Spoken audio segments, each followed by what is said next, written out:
Ahmedabad municipal કોર્પોરેશનની ચૂંટણી પૂર્વે કોંગ્રેસના એક મહિલા ઉમેદવાર મુશ્કેલીમાં મુકાયા છે। નવરંગપુરા વોર્ડમાંથી ઉમેદવાર તરીકે જાહેર થયા બાદ મતદાર યાદીમાં નામ ન હોવાનું સામે આવતા ખળભળાટ મચી ગયો છે।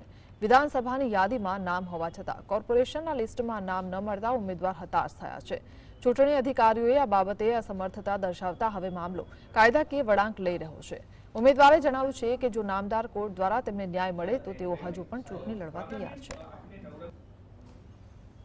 मैं मारी मतदार यादी में नाम जोयु तो विधानसभा यादी में मारू नाम आवी गयुं छे। भाग number, serial number, even polling station नाम पण एमां आपी दीधुं छे, पण खबर नहीं कया कारणोसर मारू त्या मतदार यादी में नाम नहीं देखातुं। एटले हूँ ई जोईने बहु हताश थई।